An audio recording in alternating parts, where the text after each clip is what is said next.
Hey, what's up everybody? This is Brendan with Evoke Bike and making this video for the Masters athletes out there. I put a blog out and just want to highlight some of these on YouTube for you as we talk about getting ready for your next season. You know, whether you are training for your first Gran Fondo or going for a Masters National Championship, you are an athlete and that's awesome. I think a lot of people at times graduate college, they go through their late 20s, maybe early 30s, they have a family and they lose that athletic fervor that they've had in their life previously, and they say, oh, I'm not really an athlete anymore, but you really are. And there's no better time to kickstart everything than right now if you feel like you've lost some of that. I work with a lot of Masters athletes, and even though sometimes we look at like the pro races, the big race of the day, the 35 plus, 45 plus, 50 plus categories are still super competitive, and I have a ton of respect for anybody towing the line, trying to become a better version of themselves. So if that's something that interests you, listen on as I give some tips that I've used as now I'm a baby master at the age of 38. And I'm still trying to, be competitive for as long as I can in the Pro 1 races, and look forward to even getting in the big 40 plus races. So a lot of people sometimes say, oh, I can never PR something from 7 years ago. In another video, I talked about this. There's better training techniques. We know so much more by using the algorithms on the computer. We know how to really target your physiological systems. You can beat PRs from years ago. So you can be your fastest now. Even if you were a pro cyclist, there are definitely things that you weren't doing as well as you can do now. So if were just an amateur rider and someone that was like kind of training, you definitely can beat those numbers. So it gives you something to look forward to. I think we're kind of told that we're supposed to get slower and fatter and out of shape as we get older in our society, and it's just not true. If you don't want to, don't. I'm not picking fun at people that choose that path, but you can get fitter, and I think it's something that you should highly consider. So first tip, continue your proper training schedule with periodization and rest. The real big thing that I see athletes come to me and say, well, my kids are gone now, so I have 20 hours a week, and they just go out and they're riding a ton. When you really look at the rides, though, there's so much wasted junk time that you could be spending with your spouse, you could be spending on another hobby, that you could be spending better cycling. Don't just look at your hours and saying, this is what pros did. They did 20 hours when you have, only 10 hours of quality riding in there. It adds nothing. If anything, it's a detriment. So use your time wisely and periodize the training. And also, when your buddy has 20 hours a week to ride now also, and he's down the street and he's telling you there's the group ride on Wednesday and the one on Friday, and then the other guy's telling you, well, there's Saturday and Sunday, and you're being pulled in so many directions, you can't do it all. So you have to pick and choose, and you have to rest appropriately if you really want to train hard. So you can still use the group rides. I would say, go to this group ride one week, go to that group ride another week.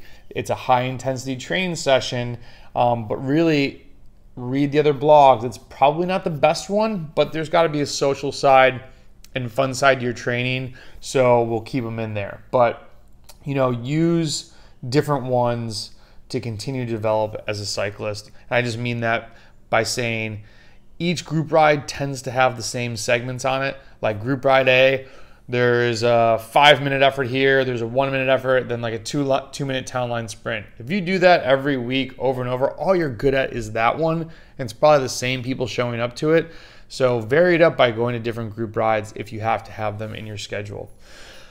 Number 2, lift heavy. Everybody says that you're going to lose muscle mass and you're going to get weaker as you get older, but lifting heavy definitely slows this process.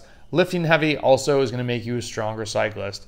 It's going to add watts. It's going to make VO2 max efforts easier to dig deep. Maybe I shouldn't say easier. You're going to want to dig deep more though, because you just have another gear in there.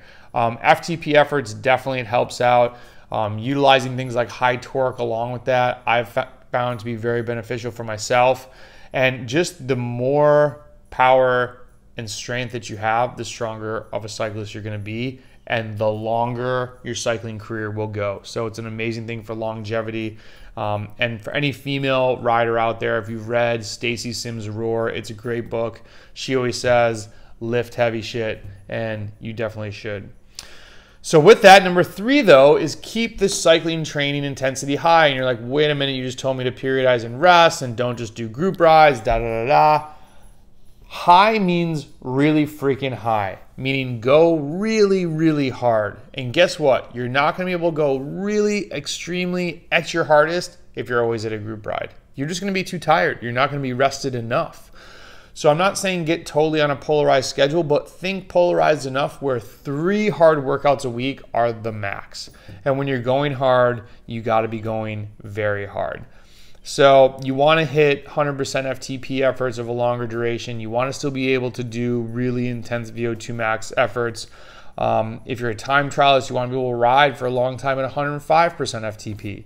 So you can be 55 and still kick butt. You just got to be really smart with the training. What are we at? Number 4, get personal with your recovery routine. And that means figuring out what helps you recover the most, whether it's cupping, foam rolling, getting a massage, also looking at your schedule and understanding how much rest you need, how much time off the bike you need. You might be someone that after 2 weeks and like 6 hard workouts, you're tired. You're too tired that any more is just going to be non-functional overreaching and you're not going to really be making gains. You're just going to be getting tired. Take a rest week or fiddle with how the rest weeks work. Maybe your rest week's only 4 days then every other cycle or something like that. But get personal with it and listen to your body. Eat like an athlete is that number 5? I believe so. An athlete. So you're going to go out with your friends. You've got the time to go out and eat dinner out at a restaurant. You really don't know what exactly they're putting in ingredient wise, and that's okay.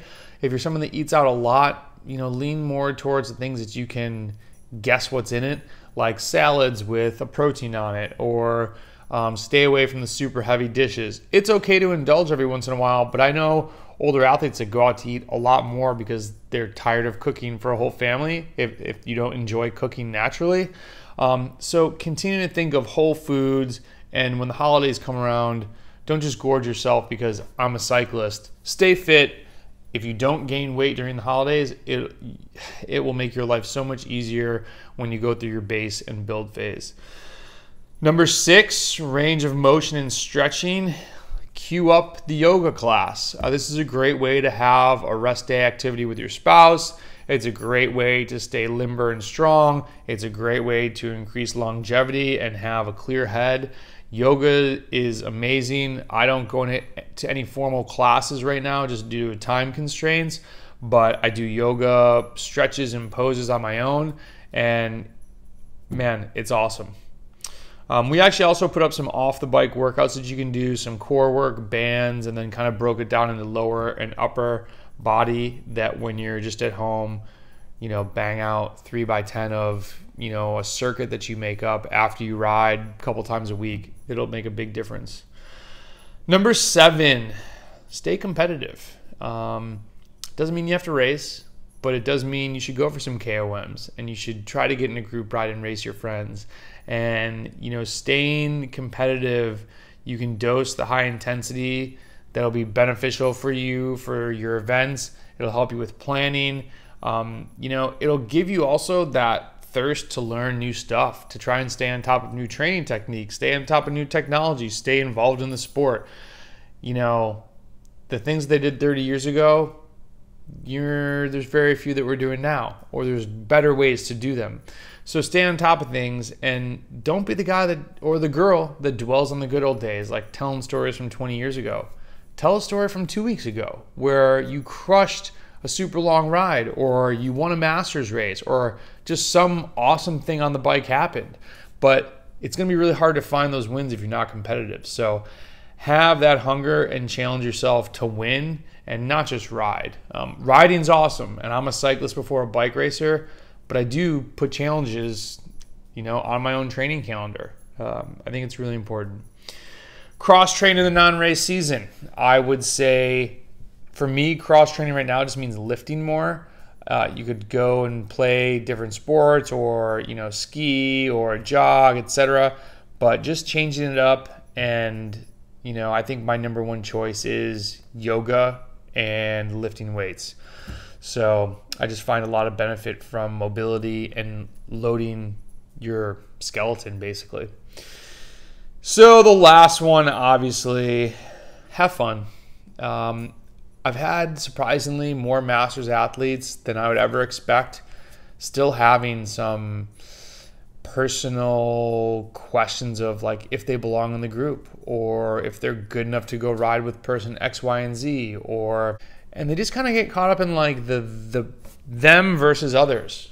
Just go have fun. Go enjoy the event, enjoy racing, enjoy the group ride. It doesn't matter if you're not the best. No one cares if you go to a fast ride and you get dropped. Like, the fact that you're showing up to something and you're an active and trying to be competitive, like, that is a winner. I don't know what more. Winning is awesome, but it's not everything. And you just got to go out there and you're going to surprise yourself. You're going to surprise yourself in how much growth you have when you go through some of these things and you really think about your training again. So there's really no better way to get faster and to learn than jumping in the ring and competing. So have fun while you're doing it, and it'll be fun to start the process or restart the process wherever you're at, okay? And then you'll look back in a couple years and be like, man, that was awesome. I'm glad at age 48 or 54 or 60, I got back after it. So I would love to hear your tips, because as I said, I'm just a baby master. I'm just 3 years into this, and unfortunately missed Masters Nationals because of COVID this year. I'll probably still keep doing P1 stuff as long as I can, but Masters 40 plus, I'm hungry for that. So let me know what tips you have that we can share with others. And please like the video, share it with a friend, and email me if you have questions. Thanks for watching. See ya.